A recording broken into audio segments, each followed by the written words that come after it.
And this is Biz Check. On the first hour of this show, we shall be looking at the real estate market. Oh yeah, and I want to take you to the super board because I want to take you through some very interesting statistics. Just come along. These are the numbers, this is according to statista.com. And I want to take you back to 2017. Look at this. The residential market, has always dominated the real estate market. In 2017, the total value of the sector was about 477.96 billion Kenya shillings. And let me show you these. The residential sector accounted for 419 billion Kenya shillings, while the commercial real estate sector was about 58.66 billion Kenya shillings. And let's now leapfrog all the way up to 2022. Let me first of all take you to 2020. Look at the numbers here. The real estate, the residential, was also dominating the sector at about 614.60 billion Kenya shillings, while the commercial real estate sector was at 69.2 billion Kenya shillings. There is a reason why I wanted you to concentrate on 2020. Because remember, this was a year the COVID-19 was biting real hard. And then 2021, there was a slump. And the market was valued at 653.29 billion shillings. Remember, this was the time of the infamous lockdowns. There was no business that was taking place in the country. And so the market had a huge slump. 2022, all the projects that were in the pipeline, they were under all the estates that were under construction, they roared back to life. And the figures went high by 691.46 billion Kenya shillings. And then in 2023, that was last year, there was also another slump. The market was valued at 678.16 billion shillings. You may want to ask yourself, why did this happen? Because this is what we call in financial lingo market correction. The market was correcting itself. And that's why the market somehow now stabilized. In 2024, the market is expected to grow to 697 billion Kenya shillings. This is almost at the same level as 2022 and almost at the same level as 2020. But I also want you to focus on 2028. This market will reach 811 billion Kenya shillings. And who is going to dominate these?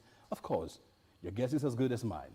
Residential real estate will account for 715 billion Kenya shillings, while the commercial real estate sector will be at it's 95.99 billion shillings. Remember, these are projections, these are estimates. The market may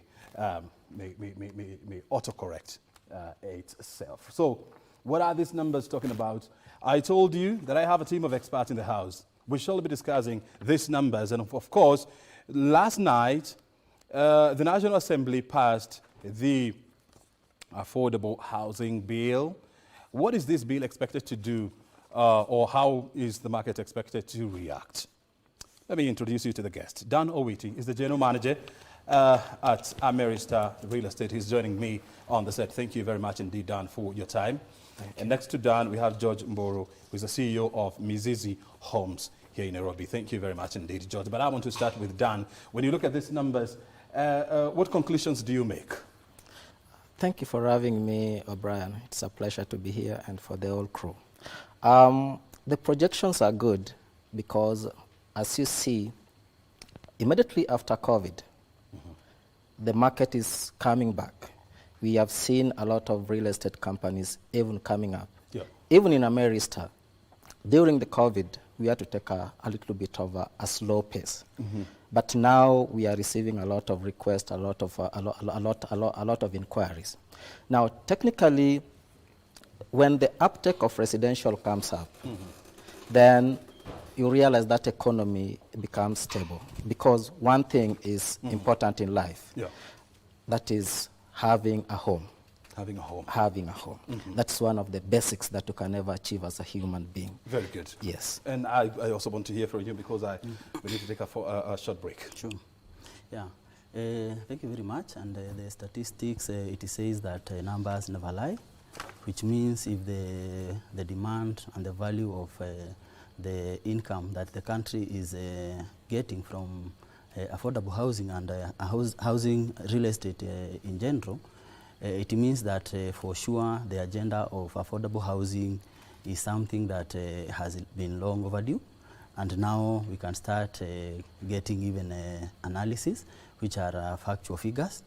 And for us as Mizizi Africa Homes Limited, this is something that we have been talking about, that we have a sleeping giant in affordable housing, because it is not only good for people to own homes, but it is also one of the biggest earners of foreign currencies. Very good. The remittances that were remitted to go to affordable housing over that period from Corona has been increasing. Good. Yeah.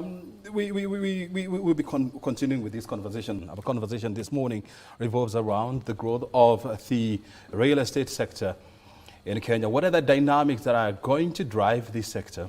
Is it going to be, are we likely to see a shift whereby we have traditionally the sector has been driven by the residential real estate? Are we also likely to see a shift in this game? I told you that the people we have on the set is Dan Owiti. He's the general manager, Ameristar Real Estate, and George Mburu, the CEO of Mizizi House. I want to go back to you. And I want to hear from you. I mean, when you look at the 10 years of the real estate industry, the residential market has dominated this sector. Are we likely to see a change? Definitely not a huge one, but there's a slight of a shift. This is because immediately after COVID and during COVID, a lot of people, when working from home became a norm, then people began to view their homes as offices. And this has actually shifted, and it has changed. If you look at commercial lettings right now, you will be surprised that there is a lot of houses and offices to let. You go to places like Garden City, you'll find. You go to Sarit Center, you'll find there's still a percentage of commercial spaces to be let. Why? Because most of these people have actually got an alternative. Now, also come to embrace the fact that we have a lot of online businesses coming on right now. So a lot of people can easily operate from their warehouses straight to the customer. Some can also be able to produce from their own garage and straight to the customer. So this is what is going to bring a shift, but not a huge one, because by the end of the day, businesses still need official presence. They still need to have a legal office, which is by the law, and they still need to be registered as an office. So the shift will be slight, but not as big. Now, coming back to the residential. Residential houses are coming up in various places right now. You go to Kileleshwa, you'll still find an upsurge of the same. You go to Runda, you are still going to find an upsurge of the same. And if you get out of Nairobi, like for instance where we have our first project, that is Genesis Gardens in Kisaju. The last projection for Kajiado was at about 2 million. That is by 2019. Between 2019 and now, you probably have gotten a few changes here and there. And you realize that a lot of people will still be able to live in Kisaju, live in Kajiado, and come back to work in Nairobi, courtesy of the expressway. So this will actually also bring the change of people shifting from living within the Nairobi area to living outside the Nairobi area and still being able to come back and do business in Nairobi. Yes. George, I want to hear from you. I mean, you see, we have hundreds of real estate projects in Kenya, but we haven't seen, you know, a drop in the cost of houses in this country. Why is this the case? I mean, you'd expect the market to do a bit of correction there. Yeah, thank you very much. You'll appreciate the fact that in the past there have been a lot of mistrust between the investors and the developers. And this is because most of the investors have invested, but at the end of the day they have not received the end of their bargain. So you find that there's a lot of mistrust when it comes to the home ownership, this issue of home ownership and investment into real estate. And that is something that we have really been talking as Mizizi Africa Homes Limited, because we have noted there's a gap when it comes to the law, because people are not protected sufficiently. But at the end of the day, you also find that because of that, most of the customers also, because there's a lot of fear, at times they also they are not in a position to make the part of the bargain by paying frequently as it should. So you find that the relationship between the customers and the developers, at times it's not as good, and this is because there is no any guidelines when it comes to the law. And right now I'm happy because the way the government is going, real estate is also being seen as one of ways of bringing funds to the country in terms of remittances. And we are believing that moving forward, even banks, because another issue has been an issue of giving loans. It has been also been very difficult for banks to lend people who want to buy homes. You find that the rate at which the mortgage uptake in our country is it's very low. And that is why you find that bodies like KMRC, they have money that they have been given by World Bank and others to lend at a low interest rate, but still it is not dropping down to the user now.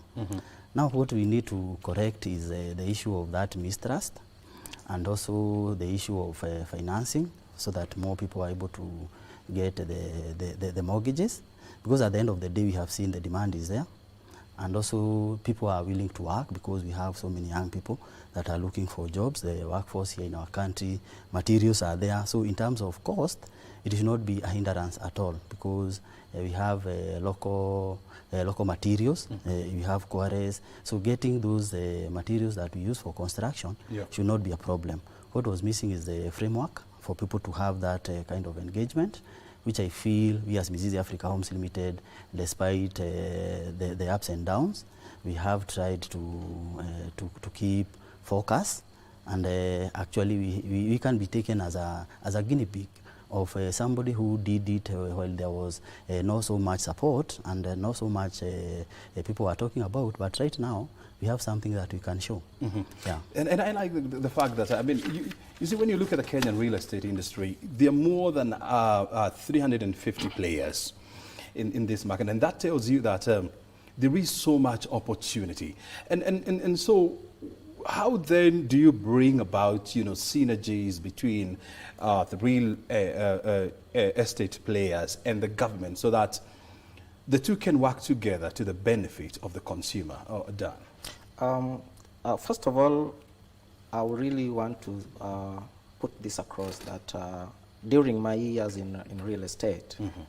How many years have you been in business? About 7 years right now. 7 years now, The government has tried to play its part, because the government has given enough support in terms of legislation, in terms of being able to make sure that the industry is run as well as it should be.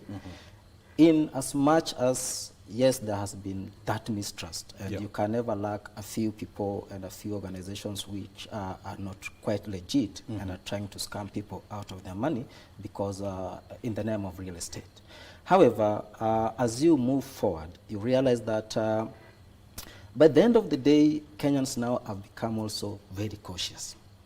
And now they're very, very keen whenever they're dealing with anyone, any land matters, because they have learned their lessons. Now, as you come into being able to process your land paperwork or your home owner's paperwork, you realize that at first people would come to the real estate companies and not do any serious homework on the background. We have also dealt with clients who will not even want to engage a lawyer, because he thinks that paying for that legal fee, paying for that professional fee will actually hurt him. And yet this should be the person who should be able to help him check and also mitigate in case of any other losses in terms of future home ownership. Now, when we come into that, as Ameristar, one thing that we do with our customers is we let everything out for them, and we allow them to work with their own professionals. As we go into land purchase, we make sure that we've done all the due diligence. And even as our clients come to us, we ask them these questions and we tell them, do you want to engage your own professional? Do you want to engage your own lawyer? Or are you okay to deal with our own lawyer? Now that makes it comfortable for the client to have these options. Number two, the other issue that has been also giving real estate a lot, and that actually played a bigger role in the last few years, was the fact that it came out clearly that there were even some properties which were financed by banks, and yet the paperwork was not legit. Now, the question which came was what happened during that process. So the banks have also worked their way hard right now to be able to clear these misunderstandings and to be able to correct this. Going forward, I think our way of working is to make sure that the client has all the options.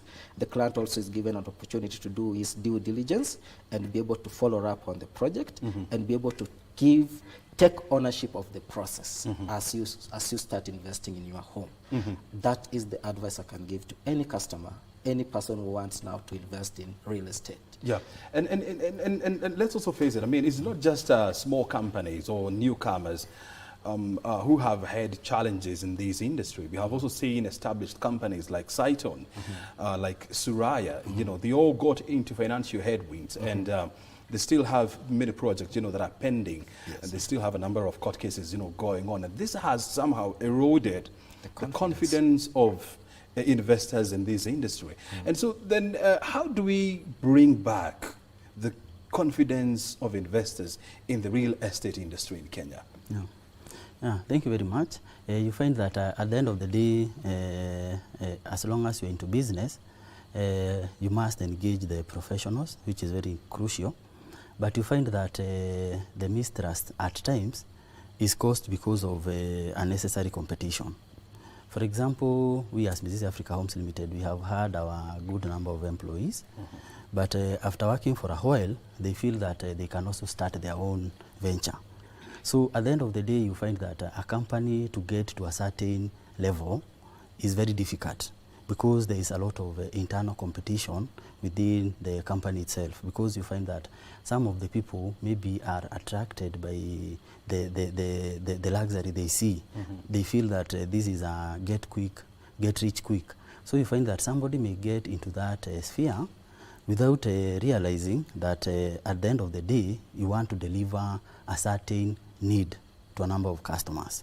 So you find that the companies themselves at times, they actually destroy the whole ecosystem. But the good thing is that at the end of the day, the customer here is the king, and we are looking at the demand. And in all these, the customer is the one who is losing. Yeah, the customer is the one who is losing. And for sure, we need to seal those loopholes, because you find that when those companies go down, for example, you have mentioned a few, there's a lot of loss when it comes to the economy, because you find some of the projects, they stall. You find that it doesn't mean there was no money that was put there. There was money that was put there, but you find that at some point the project stall. Why? Because maybe the developer maybe misappropriated the funds, maybe they underquoted the prices, or maybe the customers themselves are not also doing their part, because this is a relationship. When you are purchasing a house, this is a relationship that you are building with that particular developer.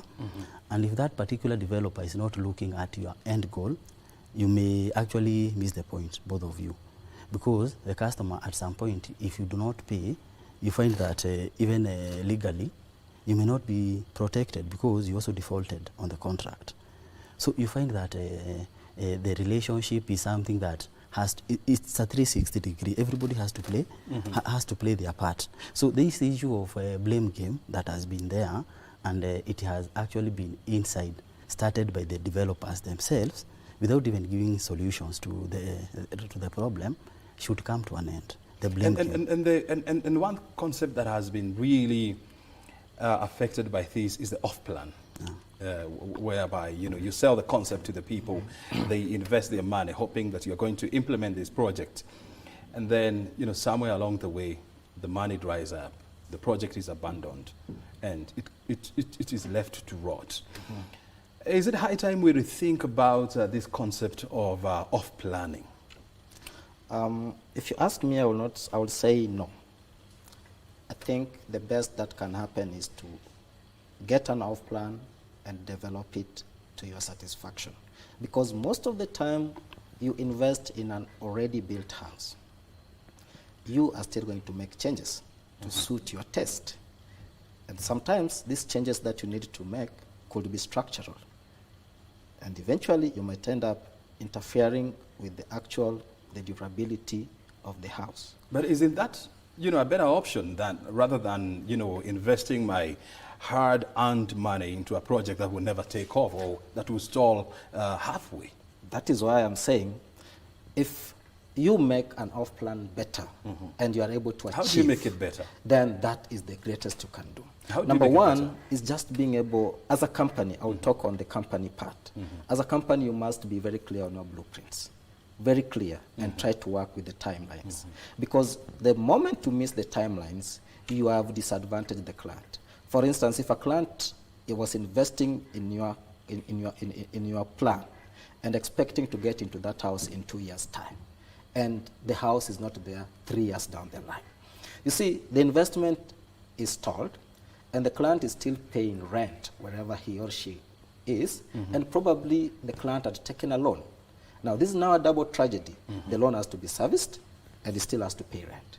However, for a situation where a business person and a company is able to keep with the timelines and update the clients accordingly, and also seek the client's advice. Because most of the time you get into real estate and you'll get into development and you think you know it all. And yet there could be 10 or 5 of your clients who are so good in something like that, who can actually be able to help you even finish it.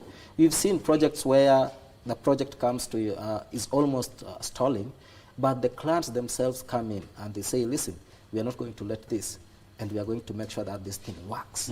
And that has always happened. So the problem comes in when the developer decides to become know-it-all and also does not give clear information to the clients. And that is what has been not helping us at all. It is high time that we work with our clients, road by road, route by route, and even if when things do not go your way and probably you are meeting financial constraint because of maybe you not having gotten the right BQs for your project, it is not wrong to be able to bring your clients on board and explain to them that, yes, I missed the target because I costed the project at least, say, 200 million, but right now with the changes in the government, changes in the legislation, changes in imports, I cannot be able to deliver that. I probably would need some help. I know of banks which will come in and tell you, okay, we can give you some support and help you finish this at this way, and you have an understanding with them.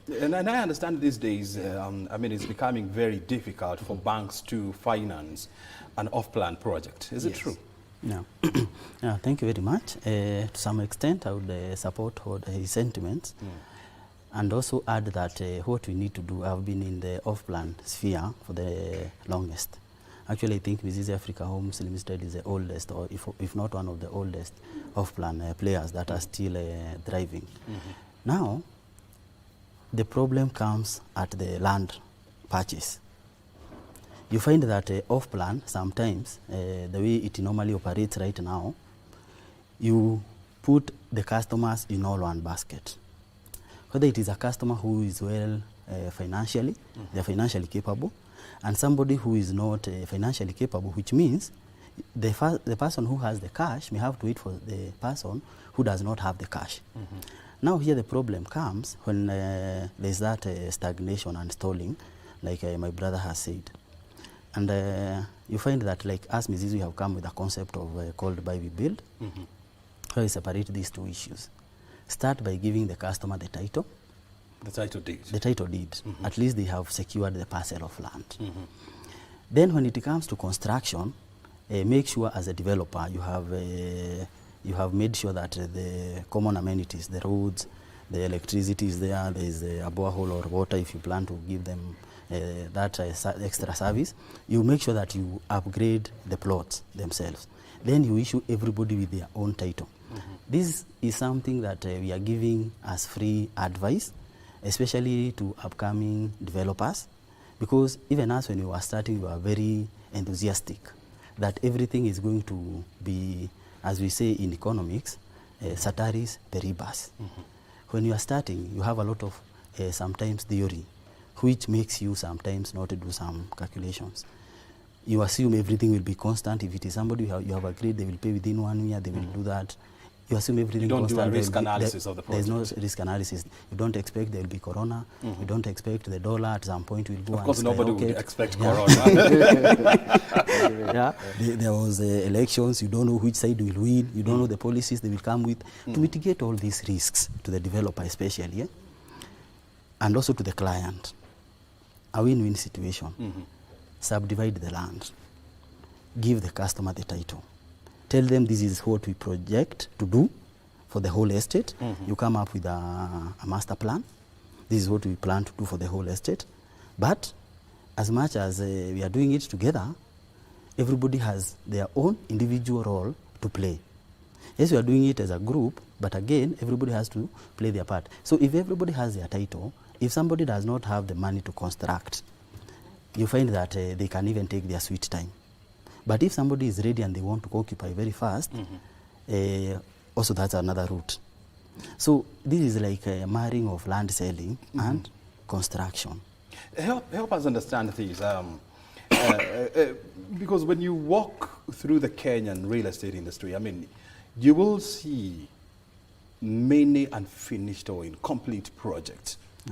From the Alma by Saiton in Ruaka to Suraya property in Loresho, to Ekeza, Urithi. I mean, you do not want to tell me that all these projects have stalled because of indiscipline or financial mismanagement. What other factor has contributed to these sad state of affairs in this industry, Dan? Thank you. Looking at them, a big name like Saiton, even to us it was a surprise. But you can't also say that someone with the intelligence of Dande could have just let that go. Or the management of Or Saiton. the management, yeah. Yeah, because it was top brains. Yes, and I loved the project. I loved the concept.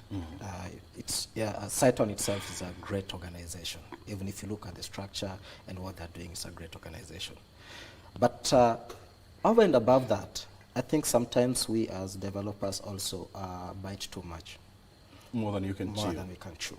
Because by the time someone has about 6, 7, or 8 projects running at the same time, and these are multi-billion shillings projects. Real estate needs huge, huge cash flow. It is a cash-intensive kind of business. It's not like any other business that you may think you will get the cash coming as you wish. No, you must be very, very strategic. So some of them, if you look keenly, you realize that there are probably multiple projects which are demanding, and probably there could have been somewhere which they did not consider very well. Now, if you look at that and you take that risk mitigation and you concentrate on 1 or 2 projects, you realize that you'll be able to finish them. Now, coming back to Ameristar, just to give you a little background of Ameristar. Ameristar is a real estate company fully registered in Kenya. We have a project, our maiden project, which is what we are focusing right now in Kisaju. The project has 50 by 100 plots, which are now, we are putting them into the market. The project is a fully controlled project. It's a mixed-use kind of project where we have common areas, we have roads, we have water, we have electricity. And like what my brother has said, we have titles. And we went further and we said, we don't want our clients to start walking around looking for house designs, looking from, going from one architect to another, from one lawyer to another. We brought in the house designs. We brought in professionals like architect. We brought in every consultant that they would want to work with. Now this gives the client ease of mind in terms of one is able to get his title immediately, and the next question after client has had his title is, when can I start construction? Yeah. And the title gives the client to the authority to start construction. Number two, as we walk in this road, we know that not all clients will be able to have the cash, like my brother said. So what happens? We went ahead and we spoke to several banks, and we did everything that they needed us to do in terms of providing them with all the paperwork. So you walk into their branches, and you'll find someone, you talk to them, like if you walk to ABC branch, and you talk to them about Ameristar, they will tell you they know us. They know our titles are genuine. They participated in part of it. You go to Rafiki Microfinance in Kitengela, they know us. So this has given our clients easy time for them not to start scouting, but rather the scouting has already been done with them. And this will help them in terms of getting financing and being able to do their houses. So these are some of the factors that we believe will be able to spur a lot of interest and be able to help our clients. And restore the confidence of investors. Exactly. Something else that I have also seen in this industry, I have a small project that has been ongoing for some time now. And this market is highly volatile in terms of prices. Today, you buy, a bag of cement at 800 shillings. 3 weeks down the line, the same bag will cost you 850 shillings. Today, you buy steel at maybe the Y15. It would be maybe 920 shillings. 3 weeks down the line, the same will cost you 1,000 shillings. So when you're planning for an off-plan project, how then do you factor in these oscillation of prices so that you ensure that you don't get into losses? Sure. Yeah, that's true. To be sincere in any business, not leave alone even the real estate, any business, there is a lot of volatility.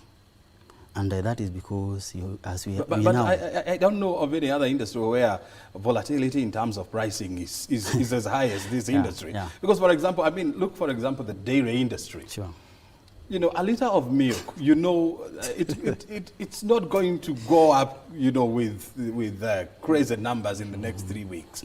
But when you look at the real estate industry, the construction sector, you get numbers that shock. As Bonadan had said, you find that this is a cash flow intensive kind of an investment, which means, like for example, every weekend when we are having our construction, we have our laborers. You have to pay them on a weekly basis.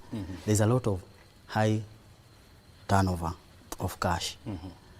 So you find that you can see the volatility because this is the fact. This is the fact. You are not constructing a house within 1 month. For example, for us, Mizizi, we give like a period of 1 year. Within 1 year. For a project? Yeah, for a project. From start to finish? From start to finish. In 1 year. Isn't that a long time? It's a long time. So much has happened. So definitely, somebody has to feel that pinch. And that is why, like my brother had said, if a project... aren't you likely to run into cost overruns? Because, the beauty of a project is you get in fast, you move out fast. So if you delay for 12 months... That's why as Mizizi Africa Homes Limited, we have come with that concept you are calling buy, we build. First of all, secure the piece of land. Then we give you a BQ that you have to look within a period of 6 months. At least within a period of 6 months, you don't expect so much fluctuations. Within 6 months. So if you have the piece of land, even the bank will come and give you money and actually give you a grace period of 6 months. Even before you now start paying loan, already the house is complete. You understand? We are trying to reduce the timelines. And when you reduce the timelines, you can only do that from the foundation. And the foundation is at the point of title. So if everybody have their title and we have agreed as the developer or your contractor, because it doesn't have to be us, you can actually even give an independent contractor who is also registered. And you have to go with timelines. Let's say this mansionette, this bungalow, how long do you need it to be constructed? We can tell you in 6 months, we can have done that house, we have the ready cash. So you can tell us, right now I have let's say $1 million or 2, what can you do with that? We can tell you we can do the foundation. And by so doing, we will not put pressure to the customer in terms of getting cash, and also the risk will not be on the client, on the developer, because this is a risk that the developers take, and some of those houses that you're mentioning, maybe they had started the projects in, let's say, maybe 2010, when a bag of cement was 300 or 400. Right now, it's actually double. You find that it is not possible. And you had your contracts with the buyer. You had told them you are going to sell to you at this affordable price of, let's say, 3 million.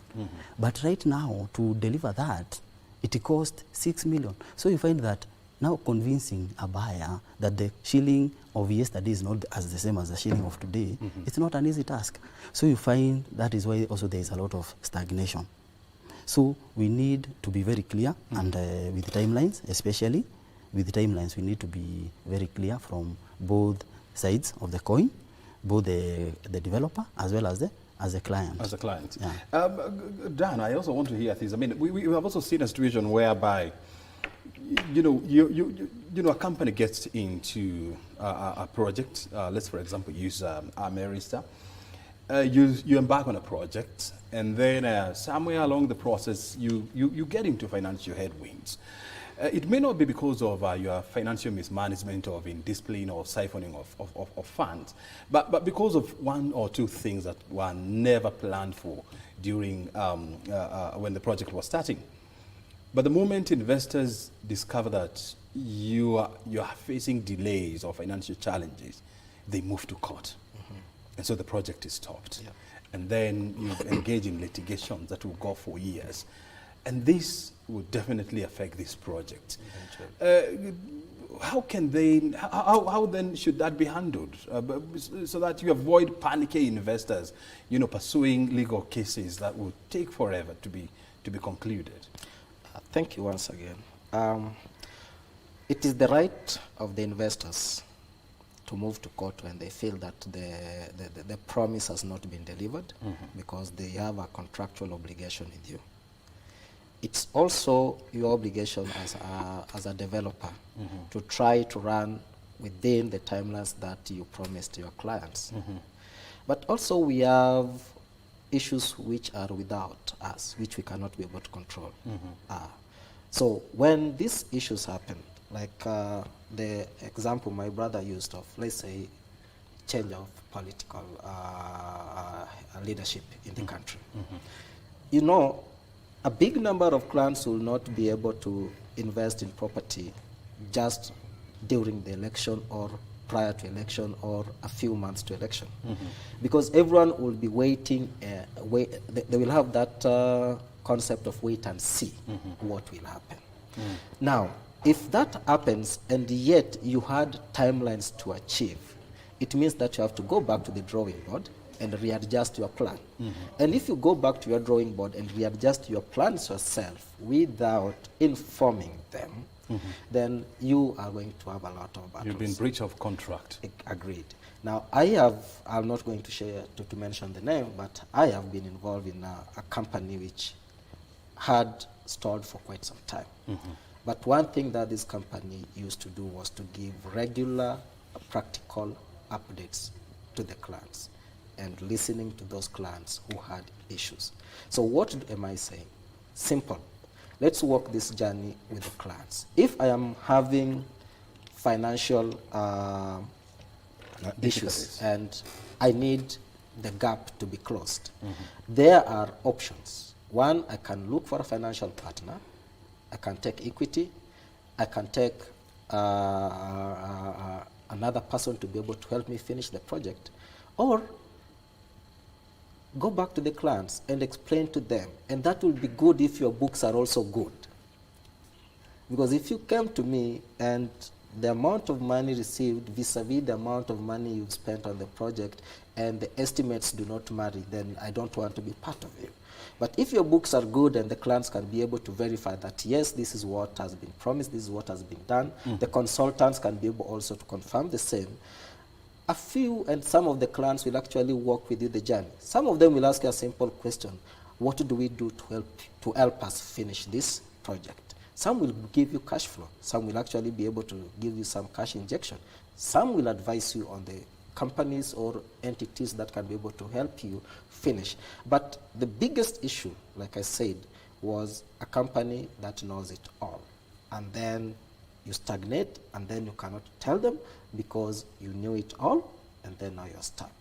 In every relationship, even from the government to us, the people, they have to carry a survey. They have to meet the people and talk to people and be able to understand what their needs are and how best we want this solution to be given to us. If you come to affordable housing, some people say that affordable housing is going to bring us private entities down. The reverse is true. It's going to help us. Because now a client has an option. He sees what the government is doing. He can be able to know what the government is doing. And the government is also giving them the costings, because the government is telling them this house, you can only be able to afford it at this amount of money. And then I am here telling you that, yes, I'm also having this product, and you can be able to have it at this amount of money, but with some more flexibility, one, and two, you can be able even to make it suit what you want by the end of the day. Very well. Yes. And I like the fact that you're bringing in the concept of, or the conversation around the affordable housing, and this is where I was going next. Yesterday we saw the National Assembly, passing the affordable housing bill, which now goes to the Senate for debate before it is transition to the presidency. And there has been fears that the government is now getting into this sector in a big way. And the beauty about the government is that it has the finances, it has lands, it has money, it has the expertise, and it's bringing competition to the private sector, where some of the players are not well financed. They don't have the space the government has. They do not have the expertise that the government has, and so it is likely to elbow out some of the players. Do you agree with those fears? No. Thank you very much. One thing you'll appreciate with the government is that the work of the government is to create the blueprint. And like in Kenya, we have a blueprint of, as a country, Vision 2030. And if you have been very keen, this is something that the Jubilee administration borrowed heavily. And it is also something that the Kenya Kwanza government has borrowed heavily.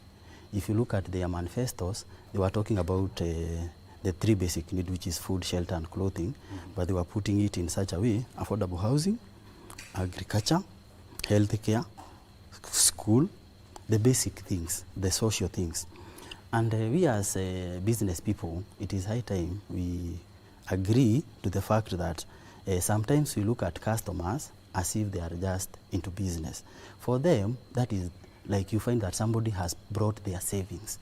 For them, it is a big deal. But sometimes as business people, we do not look at the social aspect. And the social aspect is that this customer is looking for a shelter for their children. They are looking at how they can shelter their house. They stop paying rent, because rent, we know, again, keeps on going up and down, and there is so much issues with rent, you understand. So we need to look at now this thing the way the government is looking at it. Housing is not just a matter of a business. It is a matter of a social issue, which we can actually say a social justice, because owning a home is a right in our constitution. So you find that we also need to look at this thing from a broader perspective, so that we do not look at it just as a form of a business. The government is coming and it will lay the blueprint and the structures. The structures, I mean, like for example, if I may give an example of a school. Most of the schools we have in Kenya, they are government owned, isn't it? But you also find there are also private schools which are doing very well. Same case with hospitals. Yes. There are hospitals that are government owned and actually national government. Actually, majority of hospitals in Kenya. But you also have private hospitals which are doing very well. So it's not a matter of competition. It's a matter of what gap are we feeling. The gap we are feeling here is people don't have houses. A majority of people don't have houses. Somebody works paying rent for all their life. They go into retirement, and all they can show is where they used to live. And again, they go back to rural area without having any form of an investment.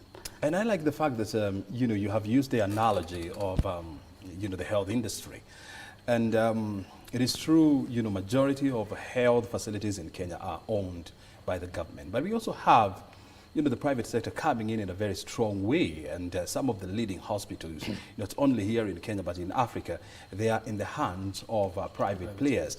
And so then in this sector, the real estate industry, then how do you create that synergy? How do you create that win-win situation?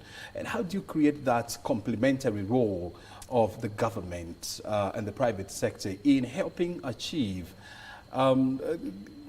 houses, for people who do not have houses, Mr. Dan? Like I said, the affordable housing is actually going to complement what we are doing, because my first word was the client has been given an option. When you went to buy your nice suit, you had options, but you went to a specific person who probably has supplied you with the suits before. And that does not mean that he had the best, or does not mean that the other people did not have the best, but there is what you needed, and he was able to meet that need at that particular time. Now you come to housing. When you come to housing, the structure of affordable housing is made in such a way that by the end of the day, it's a very long-term project to be achieved. It has also not so realized its ups and downs, because it has not taken off fully for the government to be able to give us an analysis and say that, yes, we've been able to do it, we've been able to achieve it without 1, 2, 3. But looking at it as a private investor, the moment the government puts on the affordable housing and the houses start coming up, then the investor is going to be given an option. One, to be able to go the specific way of the government. Two, to be able to work with me in being able to achieve his dreams. Now, if you look at them, most of them are going to be flats. A majority of them in Nairobi are going to be flats. You go to the one in Pangani, yes. Those are flats. You go to I think I've driven to about 3, which are basically flats. What of a person who doesn't need a flat? A person who wants his own small compound. A person who wants to have his parking garage. A person who is looking at an environment that he can feel private. That person will walk to me, or he'll walk to a private investor somewhere else and be able people to who have are that looking chat. for like bungalows. Exactly. So these are options that we as private investors look at in that paperwork and see where we can be able to fill in. Now, you come to commercial amenities in our control project. You realize that if this person is, if one investor is able to do the two, is able to have his house and do his private business in the same area where he's living, this adds more to what he's able to do, because when you come to the structure of affordable housing, if you say that it's going to be fully residential, then it means that if you want to run your private business, you'll have to drive somewhere else. What if you came to Ameristar, where I'm going to have a commercial area for you, and your house to your office could just be a walking distance? Yeah. You separate the two of your private life and your business, but you are still in the same area. Yes. That means that there is comfort. You can offer your services even late. You can now work late. You can go to your office earlier than is anticipated, and you can now be able to be more efficient, rather than also waste maybe 2-3 hours on traffic every day trying to reach the office. Yeah. Yeah. Very good. Because we have to wind up now, George, I want to give you a minute so that you can give us like a hint as to where this market, this market is going, and what will impact this market going forward. Yeah, thank you very much. One thing that we have noted that the people that are living in the diaspora right now, they are looking at investing back at home. And that is something that the government is also encouraging for our young people. They go out, they work hard, but at the end of the day, they invest back at home. That is something that we can't overemphasize as Mizizi Africa Homes Limited. Let us invest back at home. And that is why people like us, we are here to make sure that you get your end of the bargain. And we are in this market, and where we get an opportunity, where we can give it a win-win situation, we'll always try to do that. That's why we have brought the new concept by Mizizi Africa Homes Limited called Buy We Build. And we are not only targeting people to have homes, we're also looking at a form of an investment, because once you get that house ready in a gated estate, you can be assured within 2-3 years you can actually multiply or double your investment in 2. We have seen people who have bought houses with us as Mizizi Africa Homes Limited, 3.5 million, 4 million, right now they are going 7 million, 7.5, 8 million within a span of less than 3 years. Very so good. This is not only a form of a home ownership, it's also a form of an investment. Good. Yeah. Done. Looking at the market right now, I see a lot of energy towards residential, and residential come offices, because if you go even to the designs of the houses right now being approved by several county governments, I was at the county government of Mavoko the other day, and you'll see that a lot of designs have incorporated their offices to be able to be within their residential. So real estate, like we always say, is not a business that you want to wait and invest. It's an investment that you do today. And like my brother said, someone did a house at 3.5 and now it's at 7. If he did not do it at 3.5, he would be now spending twice the same amount of money. So the advice in real estate is it's a business that whenever you want to invest, you invest now. Now is the time to come and invest with Ameristar. Now is the time to be able to pick up your property. Now is the time for us now to start working with you that route. Very good. Yeah. Dan and George, thank you very much for being with us this morning, and of course for helping us pick your brains on where this market is going and the dynamics that will change this sector. Your time is highly appreciated. Very good. We've been talking about the real estate industry here in Kenya, the dynamics that are going to shape this market going into the future. And I gave you some very interesting statistics about where this market is going and where this market is coming from. O'Brien Kimani is my name. You're watching Biz Check. We are live from Broadcasting House. It's now coming to 10:56. We are taking a break.